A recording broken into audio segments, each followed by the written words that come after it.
Guide us through today's edition of How Safe Is It? Our risk assessment for COVID-19 this fall. Dr. Raywat Deonandan is back with us, an epidemiologist with the University of Ottawa. Good morning. Good morning. How are you? Very well. Thanks for being back on the show. Just before we get into the list of activities that I know that we've asked you to consider as we rate the risks, for people in COVID-19, to begin with, is every activity made safer if everyone were wearing a mask?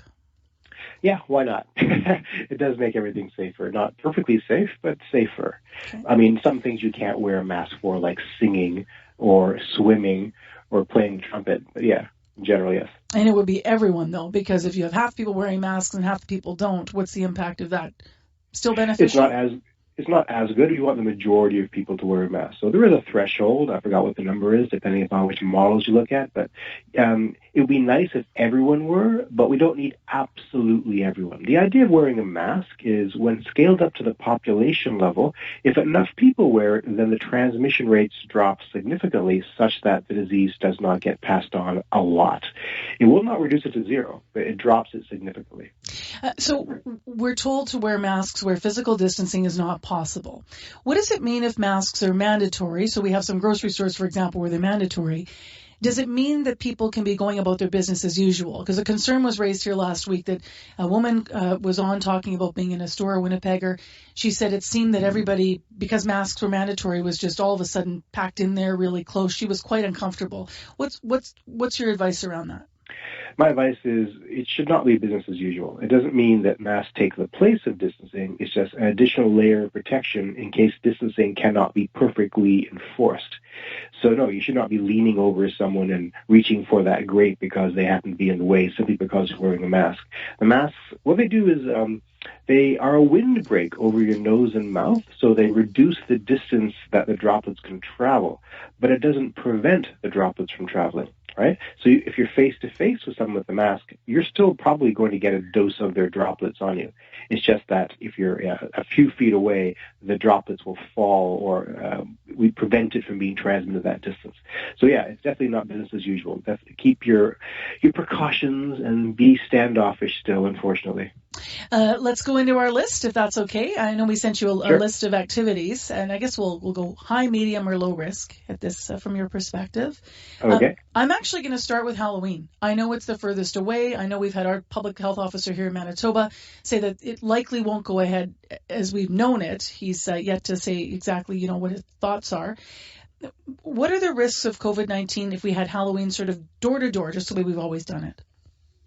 Well, the risk is high, I would say, medium to high. And the reason for that is you're going to be exposing yourself to strangers, especially strangers who aren't wearing masks. I know in Halloween you're typically wearing a mask. It's not we can't predict whether it's going to be a nose and mouth kind of mask, and people opening the door may not be wearing masks.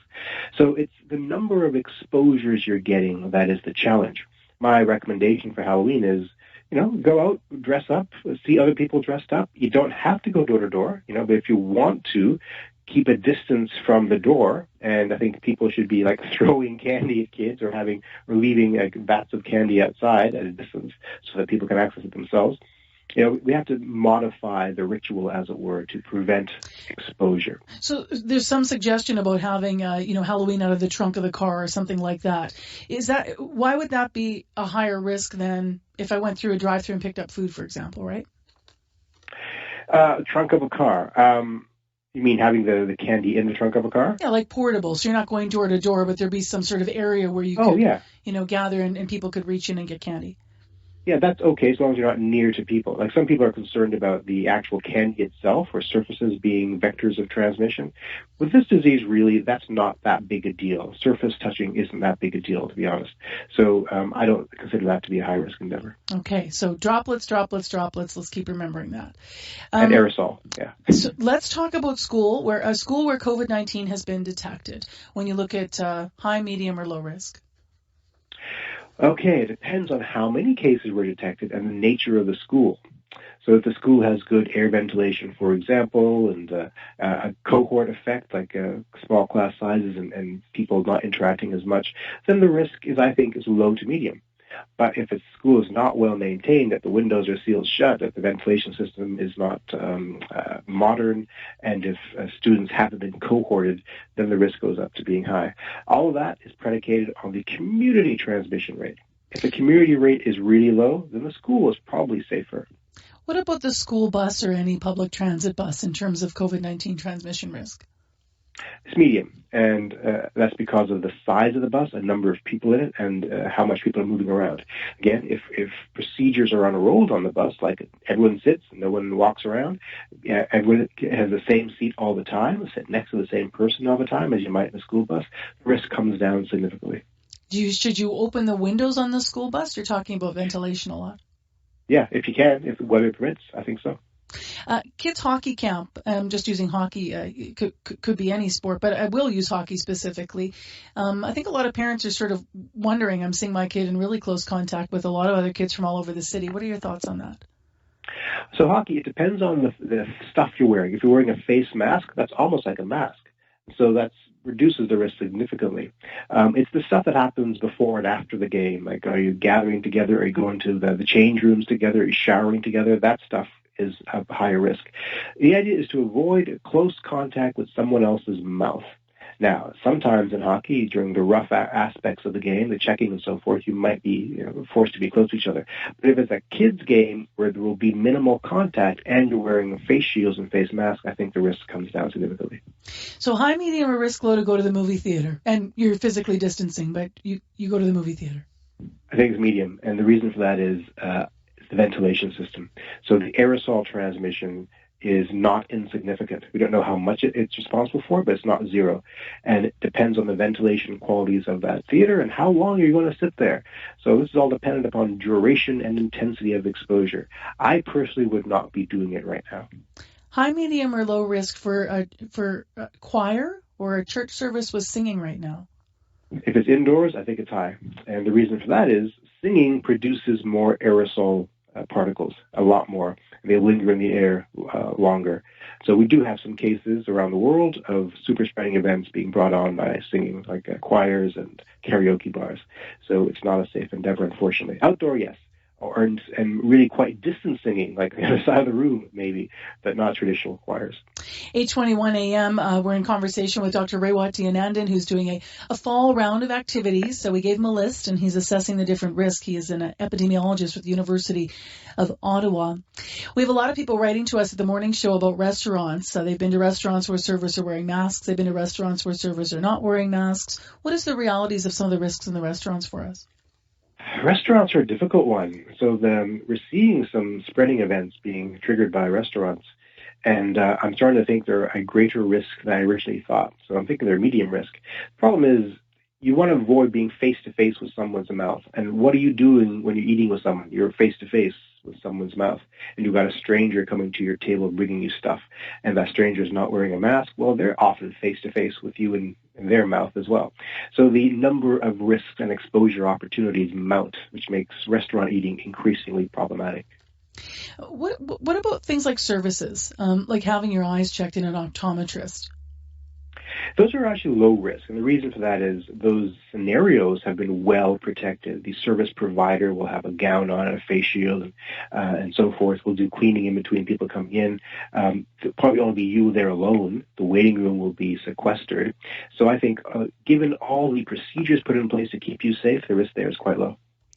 When you're saying things like, you're using the words low, medium, and high risk, what are you meaning? How have you qualified that?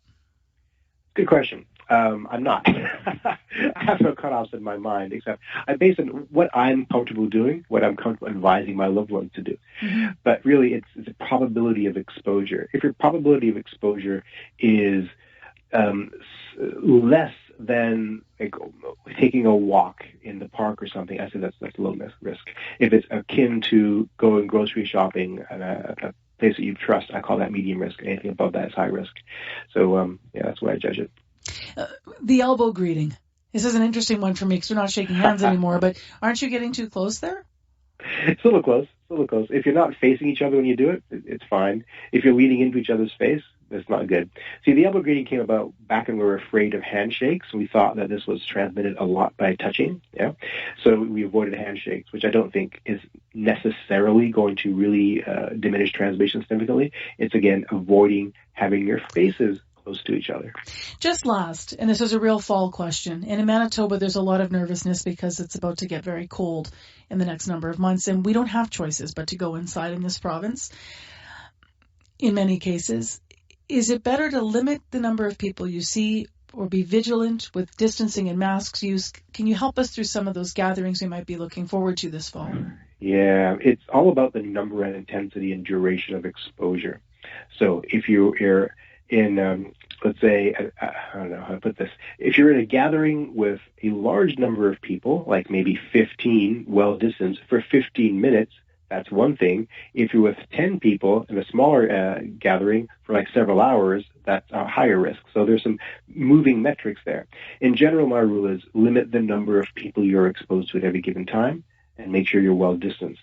So there isn't a magic number for that. Some people suggest it's 6 or 10, but it matters how big the venue is and how far apart people are sitting and how good the ventilation is. Just eschew your desire to socialize, unfortunately, for several more months, and socialize with the same people, if you can, increasingly so. So, again, reduce the number of new exposures and the duration of time spent with them. And get an outdoor heater is what I'm hearing, perhaps, if we can. Dr. Raywat Deonandan, thank you so much for your time. Thank you. It's Dr. Raywat Deonandan. He's an epidemiologist with the University of Ottawa.